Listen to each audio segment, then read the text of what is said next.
안녕하세요. 영화 유튜버 리뷰영입니다. 이번에 케이블 TV VOD와 리뷰영이가 함께하는 무비썰에서 유튜브에선 볼 수 없었던 더 재미있는 영화 콘텐츠를 준비했습니다. 오늘 소개해드릴 영화는 도미니크 로셰 감독의 좀비 생존 영화 워킹 데드 나잇입니다. 이 영화는 단 하룻밤 사이에 좀비 세상이 되어버린 프랑스의 한 도시, 그곳에 홀로 남겨진 주인공의 외로운 생존기를 그렸는데요. 얼마 전에 부천 국제 판타스틱 영화제 초청작으로 선정돼서 화제가 되기도 했죠. 자, 그럼 지금부터 무더운 여름에 딱 어울리는 좀비 생존 영화 워킹 데드 나잇 소개하겠습니다.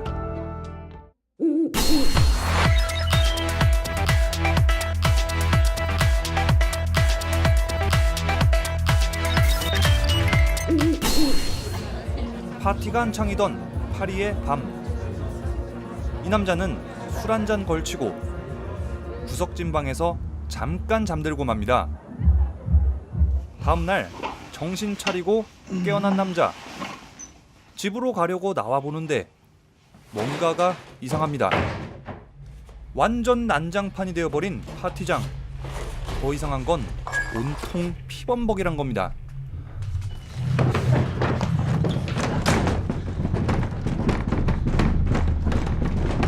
그렇습니다. 파리는 단 하룻밤 사이에 살아 움직이는 시체, 좀비들의 세상으로 바뀌어버린 겁니다.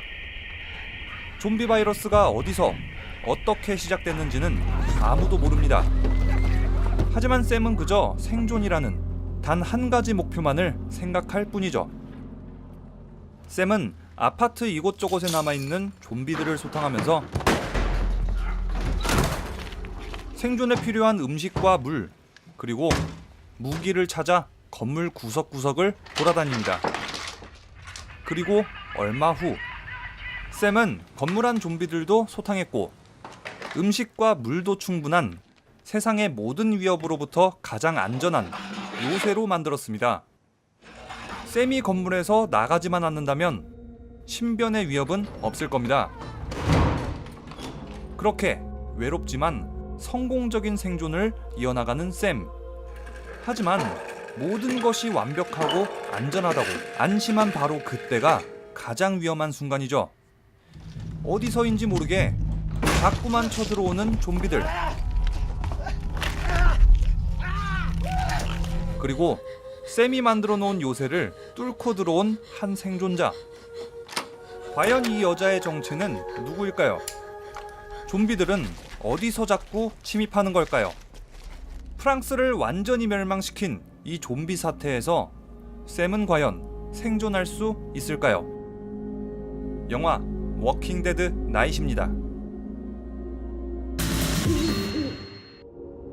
영화 워킹 데드 나잇은 파리의 한 건물에서 일어나는 이야기입니다. 이 영화는 시작부터 끝까지 프랑스 파리의 어떤 한 건물이라는 한정된 공간에서만 사건이 벌어지죠. 한정된 공간, 이런 특징은 좀비 장르의 보편적인 특징 중 하나인데요. 좀비 영화 장르는 한정된 공간을 어떻게 활용하느냐가 상당히 중요합니다. 먼저 워킹 데드 나잇의 샘이 머무는 아파트입니다. 워킹 데드 나잇의 주인공 샘이 머무는 아파트는 이중적인 의미를 갖고 있습니다. 목숨을 위협하는 좀비의 위험으로부터 가장 안전한 공간. 하지만 혼자밖에 없는 완전히 고립된 공간. 샘은 선택했습니다. 혼자 외롭게 고립되더라도 자신의 안전과 생존이 우선이라고. 그러나 이 아파트도 평생 안전한 곳은 아닙니다. 식량과 식수가 동나게 된다면 더 이상의 안전은 보장받지 못하죠. 그 시점이 바로 샘의 신경 변화가 일어나는 때이기도 합니다. 좀비 영화의 레전드로 평가받는 28일 후 역시 이 공간의 이중성을 잘 활용했습니다. 먼저 28일 후에 나오는 두 부녀의 아파트입니다. 두 부녀의 아파트는 영국 런던의 그 어떤 곳보다 안전한 곳입니다. 식량도 있고 좀비들이 쳐들어오기 힘든 구조에 사람 좋아 보이는 두 부녀까지. 적어도 이곳은 4명의 사람이 함께 머물기 때문에 외롭지는 않지만 여전히 고립됐다는 건 마찬가지죠. 이 아파트 꼭대기에서 내려다보는 장면들은 좀비 바이러스로 폐허가 되어버린 세상을 효과적으로 보여주면서도 철저하게 고립된 공간도 표현합니다.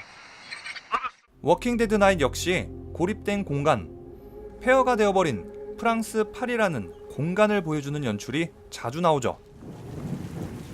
워킹 데드 나잇의 샘은 식수를 공급하기 위해서 아파트 옥상에 온갖 바구니를 가져다 놨습니다. 비가 오면 받아놓은 물로 몸을 씻고 목욕하고 식수로 마시기도 했죠. 이 장면은 영화 28일 후에 대한 오마주기도 합니다. 영화 28일 후에 나오는 아버지 프랭크는 바구니들을 옥상에 올려두고 비가 내리기만을 기다리고 있습니다. 하지만 끝내 비도 내리지 않고 식량도 떨어지는 터라 더 이상은 안전하지 않은 최악의 공간으로 성질이 변하게 되고 28일 후에 네 사람이 다른 곳으로 이동하게 만드는 결정적인 원인이 되기도 했죠. 자, 다음 공간은 28일 후 군인들의 요새입니다. 군인들은 워킹 데드 나잇의 샘처럼 요새안을 깔끔하게 정리하고 좀비가 외부에서 침입하지 못하도록 좀비들로부터 가장 안전한 공간으로 만들었습니다. 식량과 물도 넉넉하고 바리케이트에 무기까지 이곳보다 안전한 공간이 있을까 싶을 정도죠. 하지만 모든 것을 갖춘 최고의 공간에도 또 다른 위협이 있습니다. 이번에 공간의 이중성을 드러내는 장치는 다름 아닌 사람, 바로 군인입니다. 28일 후의 병사들은 사령관으로부터 약속받았습니다. So I promised the women. 세상에서 가장 안전하다고 생각된 이 공간. 하지만 군인들의 더러운 속내가 밝혀지는 순간 더 이상 안전하지 않은 곳으로 순식간에 변모하게 됩니다. 결국 세 사람들은 좀비 바이러스로 가득한 요새 밖. 좀비는 없지만 좀비의 버금가게 두려운 대상이 된 군인들이 있는 장소. 둘 중에 하나를 선택해야 되는 계기가 찾아옵니다.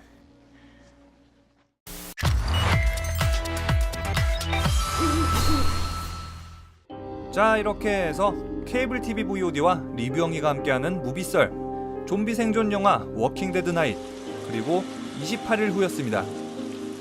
영화 워킹 데드 나잇의 주인공 샘은 혼자만의 외로운 생존을 이어나갑니다. 반면에 28일 후는 사람과 사람 사이의 갈등, 인간 군상도 함께 다루고 있죠. 이번에 케이블 TV VOD와 리뷰영희의 무비썰에서 좀비 영화 워킹 데드 나잇 그리고 28일 후 함께 준비했습니다. 워킹 데드 나잇이 28일 후를 참고하거나 오마주한 장면 꽤 있으니까요. 이런 장면들을 찾아보는 재미, 차이점과 공통점을 알아가는 재미 느껴보시기 바랍니다. 그럼 지금까지 영화 유튜버 리뷰영이었습니다.